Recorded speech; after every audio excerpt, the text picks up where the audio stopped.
Yes guys, hello guys, yes guys. Mamka say guys, takanonoka kuvata.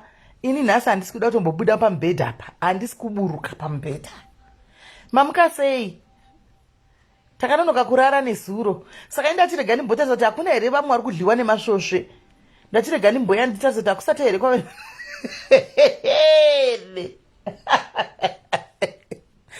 Guys, makomenzi hapana makomenzi enyaripiko. Okay, guys, ndinotakanonoka kurara nenyaya dzekuroyana idzi. Matambudziko aonekwa wena, matambudziko aonekwa shuwa abongi. Aonekwa. Hatichambataura mali palive manheru. Kune live ichauya manheru. Street live hanzi maghosti oyasina handituke. Aiwa haasana mbokona uchituka handina. Inga risi ghost redu wani. Risi ghost ratonyatsoziva kuti munhu wedu uyu hatuke. Nasi hatina kumborara wedu we. Nasi hatina kumborara please.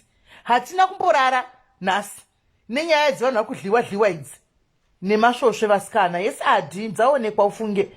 Hatina kumborara nhasi mufunge. Zvino kana usiri South Africa tough luck, at least vari kuSouth Africa nhasi holiday. Yes Lizzy, vari kuSouth Africa nhasi holiday, Human's Rights Day. Saka nhasi vanhu vari kudzimba. Human's Rights Day nhasi. Saka vanhu vese vari kupi vari kudzimba. Kana usiri muSouth Africa shame, wavata zvokwadi na2 kudaro. Ende kana uchipinda mumachira kahope adzingotange nokungoya, unombodhonza zvimwe 30 minutes dzisati dzakubata hope. Kwai muchembereso kovati baba vashaya, baba vani? Baba vani zvevashaya? Asi takaratagezanisa kuti indakarira ndanamata. Indakaita 30 minutes zvangu zvokunamata kuti Mwari. Zvokwadi Jehovha, Mwari bodo vasikana. Moti zviri izi asikana here kungotaura nyaya dzeku. The lady wemasvosve ndisandanzwa kwaari ndatomusenderawo message. Guys, ndakakupai nhamba ima muna kumbofonawe. Ndakakupai nhamba nezuro 1 kuti nhamba iyi handitika indai munodi hanzi simeli munorara pakachena. Thank you Toko, thank you. Ndakakupa nhamba iyi nezuro kuti mufonerewo munzwewo guys. Handiti kungochekawo mumwe wedu. Kungochekawo senge maghosti mutofunga kufonera mumwe wenyu muchibvunza kuti naiwe nhamba ndakakupai. Nhamba ndakakupai kuti ndai munovhunza kuti zviri kufamba sei. Nematambudziko abongi tichazoitaura manheru days nyaya yabongi. Nyaya yabongi ichaitaura yedu manheru kana takuya palive yedu iri serious. Izvanzi vamwe takarara takatsambira matombo, vamwe assault, vamwe akati bute, vamwe hatina kurara guys. Ini izvozvi nhasi handisi kubuda pabhedhi, ndobuda bhedhi rinoirika kuma4 na4 ndichibuda panapa. Vasikana vedu we hai nikisi. Asi good news dzandanzwa chete, good news dzandanzwa ndedzekuti akati, but I don't think it's a skit though. I don't know. Let's wait and see. The truth will unveil. Let's wait and see, but I don't think it's a skit. No, I don't think so. If you ask me seriously, that's not a skit. I don't think it's a skit. Haisi skit here. As kuti chokwadi chichabuda kapachena. Achirambi chakadaro. The truth will come out still. Ngati mirei. Shame. Hanzi nezuro vakati baba wavo vari padeathbed hanzi vashaika vamuchemberesoko. Saka zvaivashurirawozve. Ndinambozvinzwa ini. Ndotozvinzwa nemi pano, handizvizivi. Ndotonzwa nemi pano. Hanzi naEnian uchaitiswa Melly. Zvinowanikwa kana taitiswawo ningangoitiswawo zvakangofanana nenyaya dzimwe dzinouya panapa unenge uchitongoona wani kuti kuitiswa. Ungagoitsvaga unogona V11 kuenda kumaprofita unomawanepi. Kuitiswa unogona kungoitiswa, unogona kusangoitiswa ameno. But chokwadi chabuda pachena. Chokwadi chabuda pachena guys. Musamhanye henyu, chokwadi chabuda pachena. The truth will unveil. Kana iri skiti tichaona. Kana chiri chokwadi kanoti kana muchiri chokwadi munhu akati ari kuvaviwa nemasvosve handiti. Saka uchazoramba ucharapa wakanyarara kusvika rini. Hanzi nematambudziko abongi. Iwe miera soko zvakaoma. Aonekwa ufunge. Zvino vana miera soko vacho vakawana ndichagoziva kuti uyu ndoupi. Zvakaoma street life, but munhu anoregeregwa handiti. Kana chiri chokwadi munhu anoregerwa, but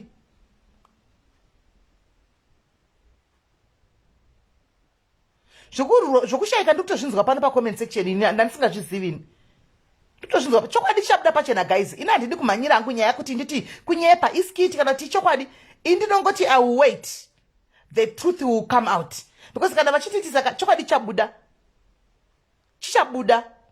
kana achitisa the truth chichangobuda chete kana vakatitisa because munhu ari kuvaviwa kauyu handiti ucharamba wakanyarara uchivaviwa kusvika rini one way or the other chero akasaya kwandiri achaenda kune umwe munhu handitika and me knowing muchemberesoko zvandakatona nesuro paya vari kutoda havasitomboda kuti nyaya isolvwe kuseri saka chero akaenda kwatilda kwaanga anzi aende kana asina kuya pano chero akaenda kupi muchemberesoko achangotsvagwa chete ichangodzoka back pamhepo nyai ichangodzoka back pamhepo nyai saka ini nangu au just wait ndichamirira hangu chokwadi chichabuda hanzi munhu wese fasting ndisuki shamwari kufasta totoda kuti ini hangu ndoda kutofasta ini hangu ndoda kutofasta ini ndoda torova 2 weeks dzangu dzakafasta ndoda kumbofastira vavengi vangu 2 weeks dzekufasta ini handiti hangu zvemushonga handibate mushonga handiite zvemushonga asi mwari vangu vanogona kunonoka kupindura asi vachapindura ini ndoda kumbopasta ndoda kunyadzofasta 2 weeks dzangu 14 days ndakafasta ina handisi kuda kuzvo ina handiroi vanhu ndoda kungoti muvengi vanongotaura kuti Melly ini ndisingatauri nezvako ndisingatokuzivi ndisina ineweka ndoda kungoti undione ndakamira pasaidi pako kudai kungondiona ndakamira pasaidi pako kudai so chete no word nothing ndoda kungoti ungondiona ndakamira pasaidi pako kudai kana uchingoti Melly chete ina handitauri nezvako handitokuzivi handina nguva newe handina nguva nekutsvaga nyaya dzavanhu uchingoti Melly ndirikupinda pafasting ndirikupinda pafasting iyoyo chako guys iyo ndiri kuipinda fasting iyoyo ndoda kuti everyday paunongoda kuti uchitsinzinda kudai masi ako kudai uona Melly akamira pasaidi uona Melly akamira pasaidi ina hangu zvokuti uzona ndakabata banga aiwa ina handidi nokuti ina handidi zvokubatira vanhu mapanga chinzwa ina handi izvozvo handizvikwanisi handidi hangu ndoda kumborova maprayer points cheche yekuti because guys it's wrong kuti titange kushaudha vanhu tichitemba kuti kuna mwari tinomutemba but mwari vadedzeoka uchiti mwari ndirwireiwo apa honai handina pandakanganisa hautrambi uchituka vanhu mumaraini uchitemba kuti kwadzi handiroiwi nokuti kuna mwari havapindiri pane munhu anenge agara achiita zvinhu zvaka uri kutuka vanhu everyday uri kufamba uchituka vanhu uchinyora vanhu uchituka vanhu uchiposta vanhu uchiita sei handika and then woti kwanzi ndozviita because ndichanamata kuna mwari ndozvandoda kuita zvemuafrican movie yo yokuti disappear appear munhu wongoti akasvudira dai ndadisappear akangotsinzira chete kudai so Melly watomira pasaidi akangosvudira kudai Melly wadisappear ndozvandiri kuda zvichidi tiite animaona ini ndo munamata ndoda kurova ndozati ndichaudzendemura fasting ndoda kuidzendemura plus ndiri pa weight loss iwoyo yekuzve weight loss andiwana saka ndiye ndichitotsanyawo kundichitoitawo zveweight loss asi ipapo ndinenge ndichimeka shot ndinoda kuita stay away from internet for 2 weeks idzodzo kana kuti ndinge ndichingouya handitauri zvimwe zvinganodini chingoya chingoseka ndoda kunyazoita serious yangu ndoda kuona mwari hanzi hazviitike zvindoitika milka with God nothing is impossible with God nothing is impossible with God ndinogona kumova a mountain from there to there with God I can do all things that are impossible to men you can do them if you have the faith ndoda kuzviita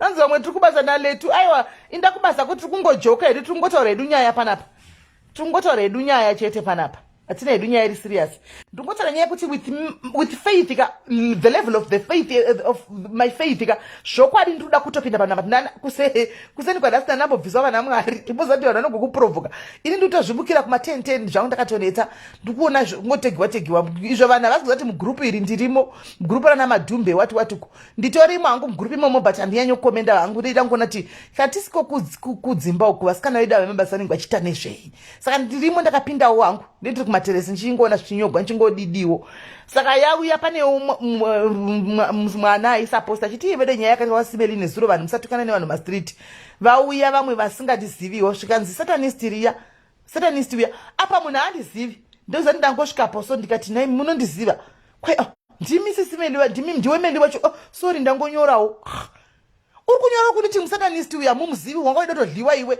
hamumuzivi futi meli wacho saka meli wamuri kureva imimi ndeupi wabva vamhanya ndabva ndamhanya kunoblokwa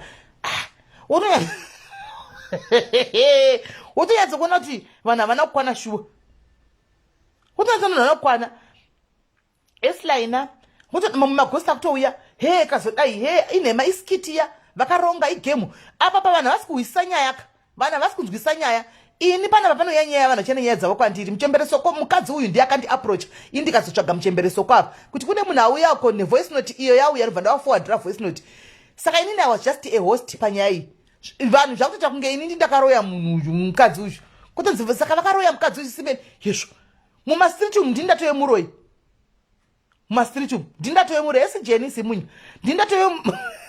ndindatoye mudhingikiri mumuroi umu munhu akauya nenyaya yake ndivo muchemberesoko handisirini nemukadzi wachona akati akaroyiwa komeli wamowa kuti tekiteki naye wakaroya munhu kundaroyani ini nanga kome ndiyo yandisekesa so yandisekesa because pandazoinda ndikanokomena kana kuti munhu yatoita zvemunhu wasingatombozivika nopandatozoputika yangu nekuseka ndatozoseka ndikati naiwe saka wangochingwa nhani chimbokomentawo unonokomunagwa nokomenta munhu wasingazivi chiti musananisti zvokwadi why for the why kwakatangira nyaya havakuzivi live havana kuona yatochinjwa yatonzi saka misimeli wakaroya munhu munoziva so Facebook zvakaoma zvokwadi Facebook zvakaoma vandambozama kufamba nawo nhasi makomi ndati mwari tiregererei abeni vachiona ii chiedza aonekwa wena ufunge azorora bongasorora angarwadziwa zvishu social media iyi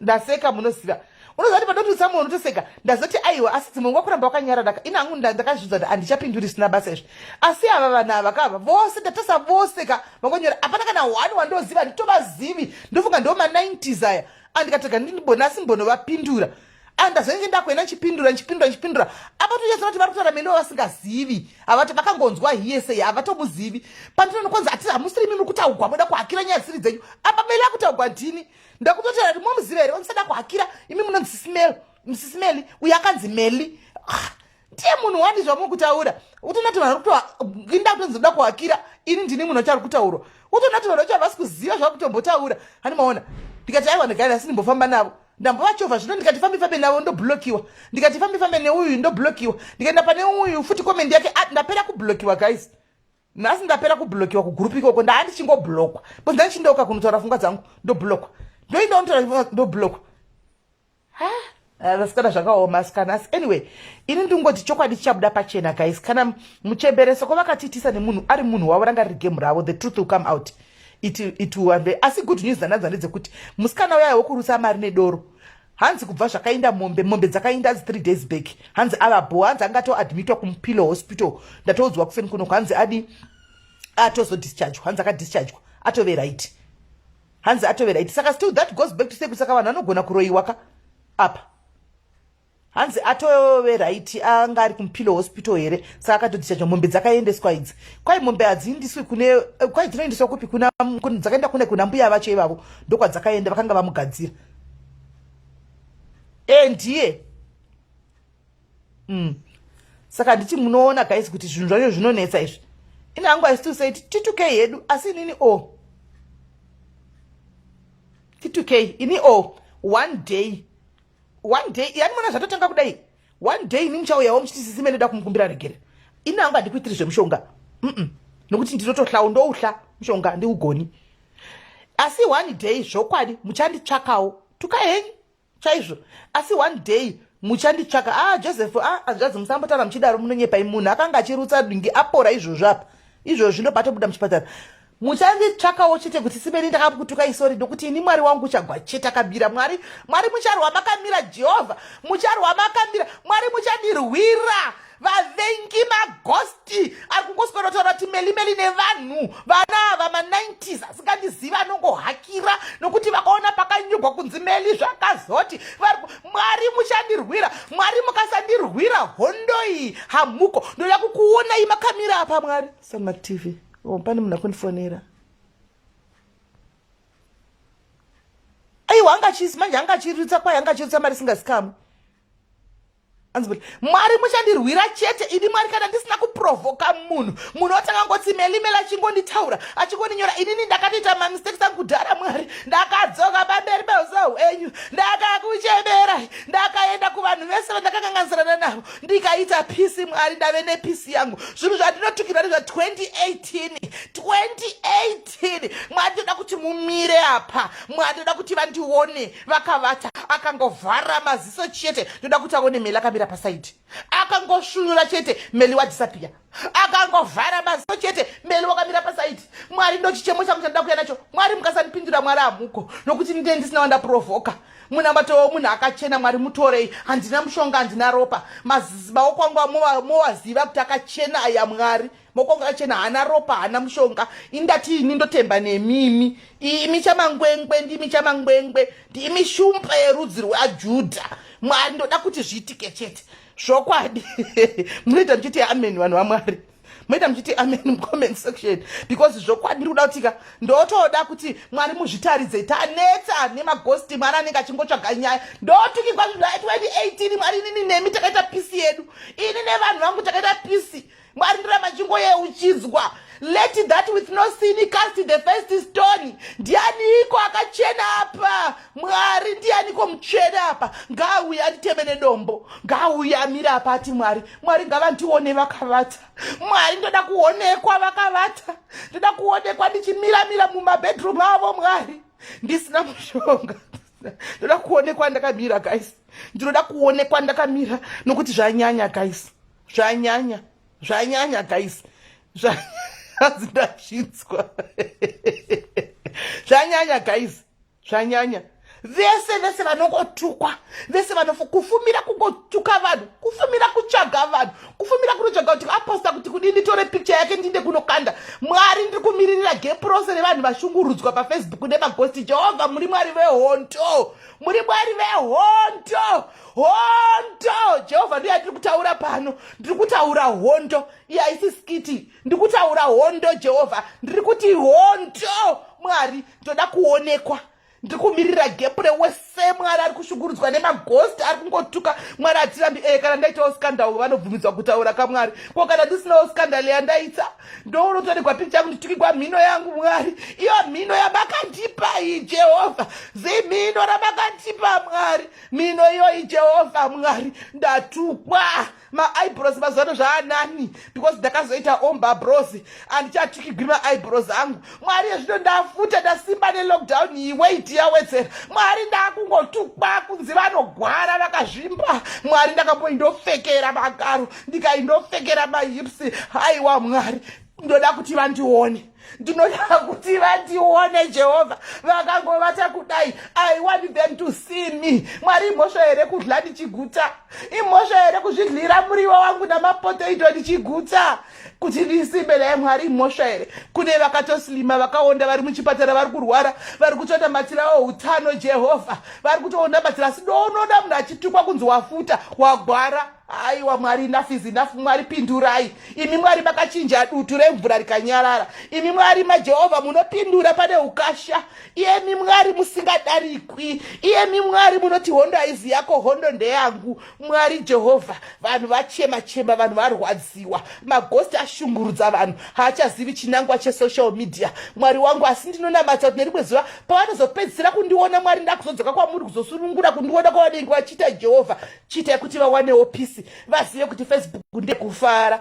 Facebook ndeyekutandara ndeyekucreata ukama Facebook ndeyekuti tiwane kubatsana vanotengesa vachitengesa vachipusha mabusinesses avo tichifara saizvozvo Mwari ndauya pamberi peuso hwenyu ndinoda kutotaura kudai vatange kundiona nhasi Mwari nhasi ndoda kuonekwa ndisati ndatombotsanya kuti ndidle Mwari ndoda kutanga kuonekwa nhasi vavete ndoda kuonekwa guys ndoda kutanga ndaonekwa ndoda kuti vandione vakangovata chete I want them to see me kungotsinzina kudai behind the ghost there is a human being kungotsinzina kudai vana vazhinji vacho vana vadiki ma90s iwaya ma2000 iwaya vavechidiki ava Mwari vana ivava vanoti tichembere idzodzi chembere vasingazivi kuti chembere mufananidzo wenguva yakareba chembere kuwanigbanyasha he kumba kwenyu kune chembere dzakadai munoti tichembere kumba kwenyu kune chembere dzakatsvukira kudai siyadai nekuti tichembere Mwari varove Mwari ngavandione Mwari ndangu handidi kuvaripisa mombe aiwa handidi mombe dzavo aiwa mombe dzisisocial media handidzidi Mwari because ndakamboramba kuripawo dzimwe mombe kumasure uku ndakamboripisiwa mombe 5 kumasure uku Mwari ndakazoramba kudzibvisa mombe idzodzo saka nekuti ndakandisina kwete kuti ndakaramba mwandati story ina mombe idzodzo saka ndoda kuti mungo andidi mombe ndoda ngoti tichite chidzidzo chete ehe guys yes yangu inini Tevu, I do understand and I did own up for it straight away Goreresa, that's why I was Z when you were busy doing what you were doing. Nema ghost now.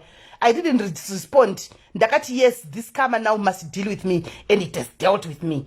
But now there are so many people. Vanongo tu kwa nema ghost every day. Vachimotereza, but mwari hadakwi.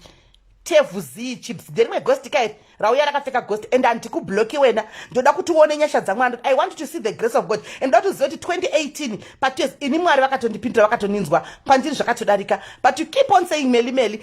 It will come back to you. It will come back to you. It will come back to you. And this tombo block. Zvinonefesi yangu yagara yakashatira kudai. Guys, vachandiona kumhepo vakatiza. Vachandiona kumhepo ka vobva vamanya because indagara ndozvichisira chiimaginawo kunyatso kundiona chaiko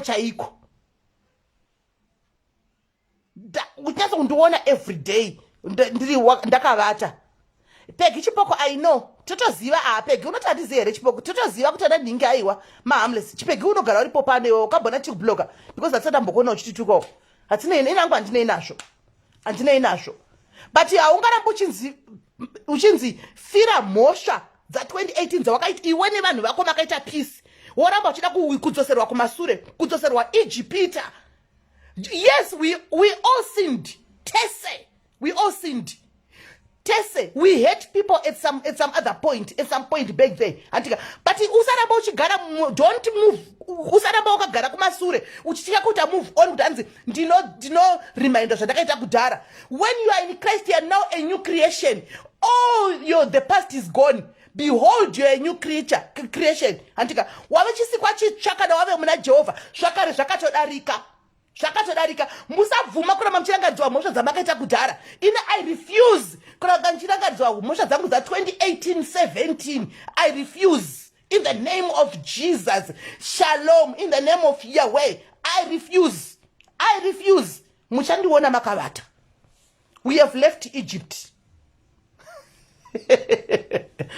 We have left Egypt. Takwenda kuKenani. Usaramba uchingorangadzwa zvinhu zvakudhara. Kuramba uchingorangadzwa zvinhu zvakare kunzi paya wakambodai. Iwe hauna zvako.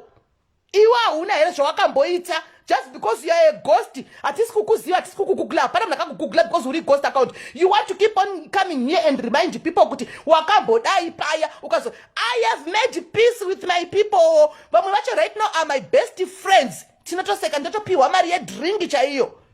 Iwe uchiri kurarama. Munguva ya Rhodes muna 2018 kuda kufilisa vanhu bed kuti wakambodai paya. Musabvume guys, move forward.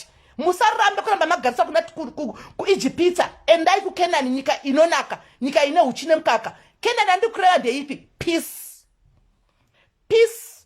Makamboona kuti ukamuka makuseni une peace yako unofuta kudai chero usina chikafu chako mumba usina kana chekudi unomuka makuseni wakasumuka kudai so wakafuta kudai so andiona because peace is important. You can have all the money in the world, but if you don't have peace of mind, your money is nothing. Kune vane mari chaiyo anotenga mari dzekutenga kwete mari dzekunyeba idzi dzekutenga asi usiku havavati peace hapana. Saka I would rather have peace. Ndo Kenani andiri kutaura. Pinda muKenana. Find your peace when it's due time. Ina handichatyi kuuya paFacebook ndichitaura zvandoda because handina munhu anomboya achinditi Sis Melly paya makazondituka mukazodai because ndakaita peace newe unless takajamba kusangana kuti titaurirani. But the most ndakapinda mumamessenger mumainbox muWhatsApp because they are now my top people. Yes, taitsikana konzi taidi vazhinji venyu vakupfeka maghosti ndimi maifambisa nyaya dzevanhu kunana UK hatikuzivi, America hatikuzivi, Canada inasara pakwira ndege nchinda kwese ikoko, but nyaya taidziposta taidziwanepi. You were giving people, you still go around posting nema group as ghost accounts. Then you want to come here and declare kuti makachena. Musazvinyepere, Mwari variko, Mwari vanoona. Zuva rako richasvika. Like it or not, zuva renyu richasvika. hanzi vhurai mafoni ghost zvino foni yangu imwe iri kudining uko iri kudining uko foni yangu imwe asina kwati nditaura ino handisi kutuka munhu handisi kuita sei ine maghost acho naka vanouya one pana panotokomenda vakakomendawo zvakanaka ndichitamba zvakanaka ndina problem navo but ndira kuzoita problem now kana vamwe vacho vakuroyiwa hanimona kana vamwe vacho vakuroyiwa manje ndopata kuita problem because munhu anoroyiwa ka munhu panenge pane munhu behind that person handiti saka wazoona munhu yaya even chero aituka akushungurudzika semunhu wenyama semunhu asina utsinye unotorwadziwa kuti but why ndosaka ndizino ndakarara nchirisana namuchemberesoko kuti but muchemberesoko kana if this is true then you are going beyond extremes. This is not correct, this is not right. After the life ndakapedza ndakaita ndafunga rimwe hour ndichitaura navo because behind that ghost kune munhu umwe munhu anongohakira asingatozivi nyaya ongotuka oita munyama handimona kotogwa comment yake iyoyo kana ti picture yake otofira izvozvo handimona apa haana nguva yakareba achituka haatozivi zvinenge zvichiitika anonoona zvinoitika guys. Saka ini ndine mwoyo wangu wakasiyana neyo vamwe guys. Ini handigoni kuchengeta chigumbu ndochinhu chekutanga. Ini handigoni handinyare kuuya pane munhu ndakatadza nchiti shamwari sorry zvako kana nchiziva kuti ndakutadzira zveshuwa aukam ndinouya handinyare ndozvandiri tu. Ndine mwoyo wetsitsi wokuti handizogoni chero ino muvengi wangu akaita seizvozvi maghosti ose chero akati ndini ghosti ningi ndaikutukai ndine mamwe maghosti andakamboposta akatomboya achinditi Sis Melly right now nditoziva vanga vari vadziva maghosti wayo vakatobvisa mamwe mabhosti vakauya nemamwe maghosti handizivi but vadzi vavo vane mucomment section vanenge vachitamba mucomment section zvakanaka takungoseka handimona that's me. Handigoni kuti ndingati January kusvika December ndichingotaura maititi January kusvika December uchingotaura zvazuva January kusvika December uchingotaura zvamadam bosi aino kuti mapublic figure imbotauraiwo zvakanaka zvavanoita imbotauraiwo zvakanaka zvavanoita haikona kungotaura chete kungotuka kungotsvaga zvakaipa kungoshoropodza kungoshora kungoita body shaming. Iwe kuita body shaming wakavanda mughosti pamukatoziva ukati dzoka mira apaka zvokwadi Mwari vanoonerera gore tenge kudai so mwana anenge achingotukwa nafafi maunga vari zvivana vadiki vari kutotaya kuhasinora Cape Town uko vanongowanikwa tendai musika handina hangu zvandaitika ndingotaura zvangu munin'ina unoona vachinyorwawo vachitukwa munhu achitukirwa hustling yake iyoyo saka vodiivoba voenda kumabhawa saka utochiva kuti vanhu vodii imbosiyai vanhu chimbotauraiwo zvakanaka alright ini ndituke maiti yau unoona mumwe munhu ghost kunoricreata kunotora munhu kunoposta ko imboonawo zvachirenda uyo imboonawo zvavachirenda foundation yavari kuita iyo umbotaurawo nezvazvo imbonesa post yakanakaoka kuti ii vediweka zvimwe ndezvimwe hazvo but honai zvaaita mukadzi aita chinhu zvakanaka hazvionekwi munoona zvakaipa alright Melly mamuona handiti mamuona wachita kunga charohwa nemabanga achibayiwa nemapanga achienda kumukukuku achidii achibatsira vamwe munoti ndimi takubatsirai asi muri maghosti enyu muchituka but muri vanhu takambokubatsirai mabatsirwa vashuwa mwedzi uno gore rino vakabhadhara school fees yevana vese shuwa vaitawo chinhu chakanaka imbonyoraiwo zvakanaka zvatinoita kuti gore rinofunge vana vese vari kuZimbabwe vakapinda 100 havasi kubhadhara maschool fees vakatobhadharigwa maschool fees mufungire diaries ko vakafa vakaendeswa mabhodha vokumba zvokwadi vari kuitawo zvinhu zvakanaka. Munongoona zvandakaita 2018 na 17 muri vanhu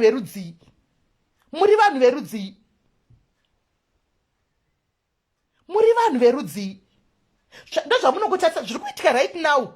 Asi muziva kuti chinonzi Mwari chiriko so Mwari variko ava denga ririkoi Mwari variko so one day nangu handizivi kuti Mwari achazvitaridza nenzira ipi but Mwari achazvitaridza chete.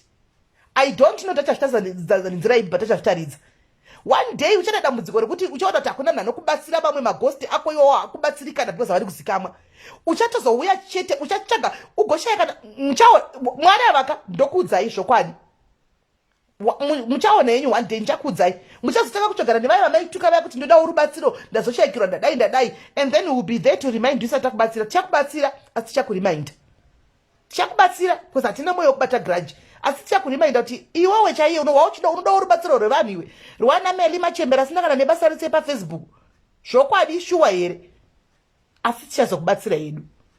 Saka mukufamba matichita zvatichiita ukawo usateedzera uchitanzi ndiri kuteedzera vamwe vanhu vari muna UK vanenge vane life dzavo kudhara kana kuti ari kuenda kumashifts ake kana kuti ari kuenda kuamerica kwadi mashifts ake. Uri muAfrica vazhinji vemuAfrica iyo hamuna life dzamungataurira magariro emuSouth Africa because ndo matogara vazhinji vemuAfrica guys ka kungorarama zvokungoti uri kurarama kuti urarame umuke makuseni uchirarama uchikwanisa vana kuchikoro antimaona but zvizhinji zvichicheko mafuneral chaicho police chaicho mazhinji hamuna ndo pafair handisi kuwanza kana kuti kudi but chokwadi mafuneral police chaicho hamuna xenophobia inini paya gore riya guys ndakamboindisa maxenophobia victims muchikuziva nyaya ya kutange ndichapisiwa kuJoburg kuya uko ndatumwana nasimba chikanzana navuka tabata nzamari nevanhu vekumvenge vamwe vedu vopisiwako but takambokangana zvemvenge ndikaiswa paside ndikatumwa inini ndikainda inini guys ndikainda nevanhu kumusha uko nebhasi kutange ndicharambwa nemurume ndiri musango muchiti ndobatsira kuti murume wangu anoziva zvandiri cheshesho because munhu ndakatanga naye kubva kare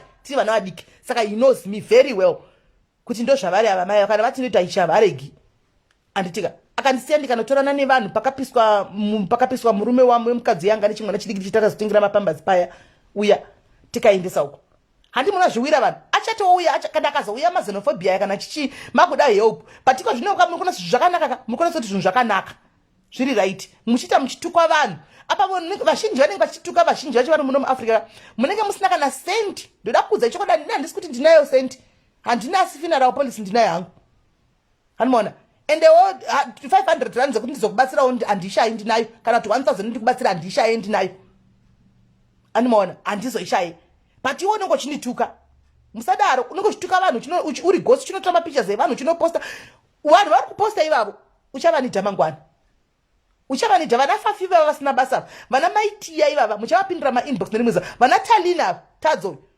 one day muchavapindira mainbox makutsvaga rubatsiro vatuke zvenyu mwari asiwo munhu wani inangwa ndakazotuka ndozati nhasi ndagara ndatokotoga ndi live yachino timboseka hedu because ndagara ndikutongobvirigwa ndagara ndikutongobvira ndiri mapisa rema izvozvi ndiri kutopisa saka chega ndichingopisisa kutadza kuti ndakada care handimaona asi mumbosa chimwe chinhu wani kutuka kwacho kwamunenge muchitaura muchituka yekutuka ka munozati munhu atadze kuita life yake because atukwa munhu atadze kuita life yake kuti atukwa ndakaona maiti vachitukwa vhiki yavaituka ndikati haiwawo maiti yasarara zvozvo pakatogwa mascreenshots angu handitika akadzatenderera ndikatoseka ngati vanofunga zvonitadzisa kuita sei vhiki iyo inotevera ndakaona maiti achikwira ndege achienda kuAfrica auya kuAfrica kuno ndikamona maiti achiita birthday party yake achitofara singaita vanhu vachidla vedu vanhu vachiguta ndikamuona maiti achienda kufoundation yake ndaiteverera ndiri kumasureka akaenda kufoundation yake akanoita zvaita kufoundation yake akasiya blessed day aita zvaita vakaita launch yavo ndikamona achikwira ndege achidzokera apana chakatadziswa because aitukwa vanhu vaingotuka kuno kuya ingoendera mberi nelife yake Melly unogotukwa every day ugoitwa sei every day nai makambonawo ndichiyawo pafacebook ndichiti ndokumbira mutengero 5kg yeupfu hamusi kuona kuti hamusi kutonditi kwai ndikugwara because ndafuta haimona ndikungosimba izvozvo dai ndiri muno ndogona ngoti anti breakfast in bed ndovigirwa breakfast in bed ndiri muno imi muchingotaura kutukanza anzwa nekutukwa azvina zvazvinotadzisa ndobuda muno ndopinda mugaraji mangu lunch in bed I want my lunch and I didn't eat breakfast I was in bed ndivigirei mundoda nenyama mundisire nyama please ndisirewo we are done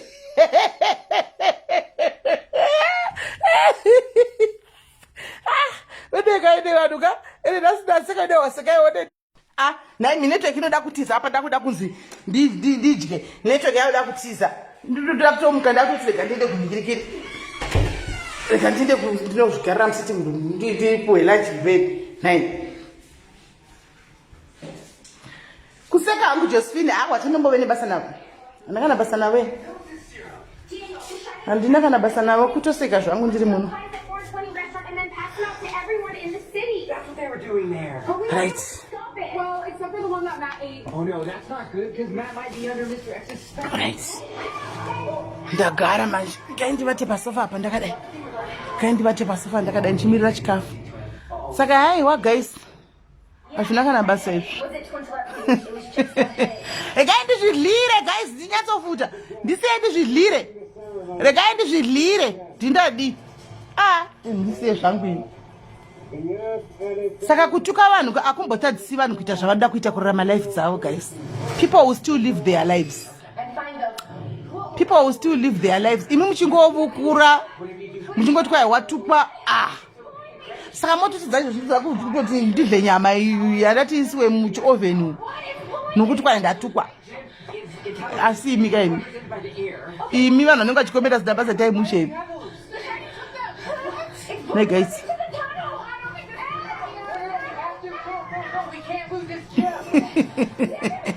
breakfast in bed eni ona kuti hazvishande zvokuti kwai usora uchituka munhu ona handimbofina katadza kuti nhasi handisi kuda kubuda handina kwandoda kuenda saka nditongoswera hangu ndakazvigarira hangu mumba nhasi handisi kutomboda handina kwekutoenda nhasi nditosora ndiri muno mba handina kwekuenda. Saka musati matanga kuti tukawo vedu muziva kuti kutuka hakumbotadzisi kuita anything. I will not change because ndatukwa. I will not stop eating because ndatukwa. Itai muchikurumidza ansi please ndanzwa nenzara please breakfast in the sofa. Oh no. It's Matt. He's in the time. No, Matt's getting shoulder. She's here. But the guys, I was ndapedza ku guys. Buda bira chikamera kuti chiuyewo. Zvakaoma izvi.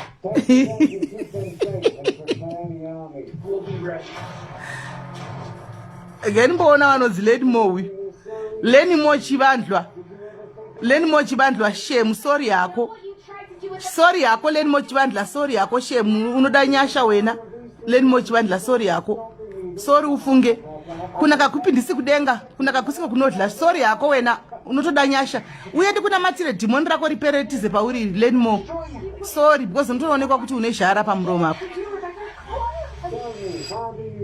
Amona. Saka guys inaida hangu kusetsa emakusena nhasi ndichisa mundamato wangu nokuti munamato imwe inoda kuisa papublic zvikuita unoizvi munamato inoda kuisa papublic munamato inoda kuisa papublic haidi kuti uzoendawo closed doors but wamboya papublic saka nhasi chingoti ndidindi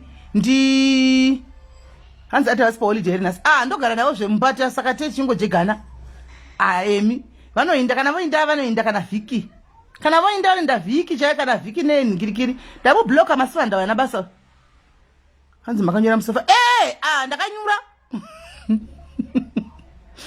ndakanyura emi vanoenda kupera kwemwedzi asi vanotoenda kana vachienda vaende zvokuti vanoenda friday vodzoka sunday aiwa vanotoenda kana 1 week chaiyo kuenda friday iyoyo vodzoka next week iyo sunday anditoona saka hapana kushata. Haiwa ndatoona kuti Leni Mo haiwawo hana basa ndatongotasa profile picture ndikatongosiyawo zvakadaro ndakanyura musofa guys ndomandi nevedu asi ndodla na 3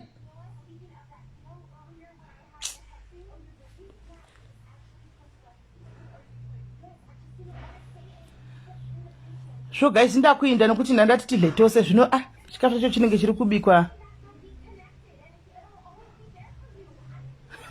tunzeva kuti nditoivana ndongotorawo ini nyoma ndichavabvunza tonozvitengepi right hanzi naPamela Mambemba ane flat stomach tea available come to hanzi flat vari kuda vane ende tinawo shuwa majojo tenga anetsa palockdown apa anetsa palockdown apa hanzi flat stomach tea ari kutengesa tea yake yevanhu vane matumbu saka support somebody support a sister guys ati ini ndinayo tea yangu guys ndakambokudza nezvetea ini ndinayo tea yangu yandinomwa yedumbu but hey zvine nharo wena handisi kuti pane change kuti hapana change but zvine nharo zvematumbu zvine nharo izvi guys matumbu ane nharo saka tengaiwo matii aya mudi musapote umwe tite zvine musoro ndo zvatofanira kushandisa social media izvi hanimaona kuswera kuita inonzi kuita izvozvi zvenhingirikiri izvi thank you Liz kuita zveuyu zvekumaketirana mabusiness izvi ndo zvatofanirwa kunge tichita kwete zvokuswera tichitwa ndoenda unotuka munhu asi nangu namato ndichaisa hapa 2 weeks ndiya vanda kundijoina guys 2 weeks dzandiri kutanga idzi 2 weeks fasting yandiri kutanga vada kundijoina please feel free to DM me tipinde pafasting takawanda because dzimwe hondo dzacho hadzidiwe dzimwe hondo dzinoda kuti upe Jehovha vaite fight yacho vari ivhu kwete iwewe dzimwe hondo hadzidi iwewe dzinoda fight saka guys katosangana manheru muchimuye muzonzwa nyaya iripo inandizivi kuti zvinhu zvinoitika mafamilies guys zvinofamba sei zvondinetsa zvimwe zvachiona maybe because handina kuita nguva yakareba ndine vabereki vese saka zvinonetsa hanzi wese vane mazvijo tengi conductor Sis Melly nawo hanzi mireka chikafu chacho chiuye oda kuona chikafu changu tundiseke nine latarida kuona food yangu make sure you are putting nice food full because Letu wants to see my food hanzi show us your house please toda kukopa mascreenshots anosera ashamba wena ina handiti zvokupuri munana handisi vaya vanoita basa rekusera vachitenderera mudzimba dzavo vachibudisa kamera handiti izvozvo ina hangu ndozvigarira mukuku wangu ndozvigarira mukuku wangu ndiri comfortable ndiri content aungombondoita live ndichiti handei umu tikabuda mungatipinde mubedroom tikabuda mungatipinde ndezvema 2000 nema 99 izvo zvoisi machembere ma70s unoditiwanikwe tichiita zvinhu zvakadaro machembere akadaro next week guys masiva ndauya kuwhatsapp live iri kuya na7 preach live na7 ina hangu handisi uyauya yokuti kudai kana kuti chii asi zvinotondiremera wena kuti nditi kwai ndouya pafacebook ndichiti honai imba zvondiremera ini zvondiremera pafeafea ndoremerwa handisvigoni yangu ndona sekuti ndezvema 2000 ma90 chakadaro maybe ma8 anzoda pinda uyai tiite zveshuwa uyai tiite whatsapp group redu refasting 2 weeks chete just 14 days chete uyai rasho uyai this is the perfect time yekuti unamatire business yemwana wako ina hangu handinangu zvakanoda namatira ndoda ngotenda mwari nelife yekundisvisa pamakore 42 ndobva ndanamatira vanhu vari kutaura nezvangu everyday ndisina chekuita navo chete handina hangu zvakawanda saka ndogona kuzongotorawo maprayer requests enyaya toisawo maprayer points tofamba nebhora chete antoona tofamba nebhora chete isusu takutongonamatira kuti mwari makaita henyu rambai muchingotisesedza muchingotipusha kusvikira mazuva edu apera hamuna kuti ndibongiwa tichashaura kuti nhasi bongi avata inai muchikafu chorega ndizvindire ndoga hachiuyi kaindi ndekondoga zvingatonetsa izvi ndaripesenda tirega ndizvindire kondoga nokuti chiri kutobikwa saka ninasipamabika vangunarisira samabladijezadza kuseni kamunya nawani vanhu ndozodya kaiziona hapana kana chachambobikwa apa Letu waita munyama uyu unotanga kutobika uyu Shakipi urabike ukambe urabikwa wakazvionepi anti hemu makambona ichibikwa kupi imi mukwane imi naye makambona hemi ichibikwa yemi itori ready kudhara kudai so munongesa pachingwa musane cheese musane lettuce musane chii Hello.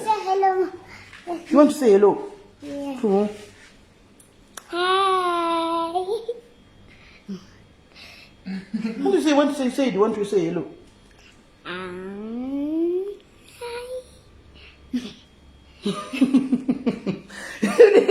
Nemi answer kubika remu. Nemi asindinda kasara yemi no bikwa. Yeah. Makazvione pi musanyepa. Oh. Unema. Musada kunyebela fry poloni kuti ndadi ndo fry french kuti ndaita se. Nemi nomaita naro. Ndiudzewo yemi inobikwa. Kuna ndakasara.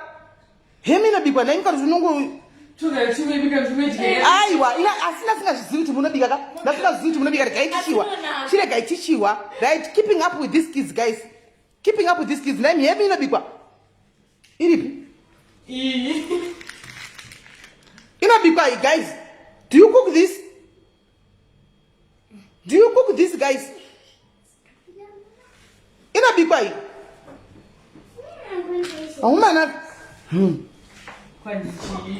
aiwa takapinza ansa ikuya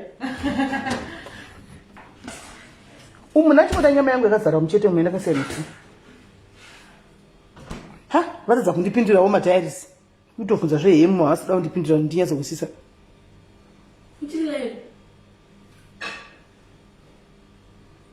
no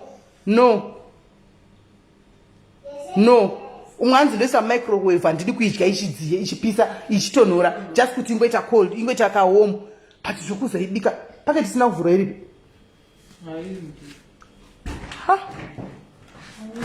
zvokwadimikisi zvepanopamba aiwa indafunga kuti mistake uri kufunga kuti uri kubika bacon ndo zvandafunga pedzisa yenyu mundipe chi I'll sugar my place. Abusuka angadzidzire kusuka zvakanaka fana. Ngadzidzire kusuka zviripo. Kufona kukuiteya. Zvosora ifoni yangu. Guys, ndakuinda ndosangana manheru tamboseka nditi tambotandara guys. Ndandobikigwa hemu kona ini. Zvinongoti usingazivi chokwadi. Ndandobikigwa hemu. Ina handizivi kuti inobikwa here kana kuti haibiki. Ndaona kutobikigwa hemu saka hatizivo kwai inobikwa. Ina handizvizivi.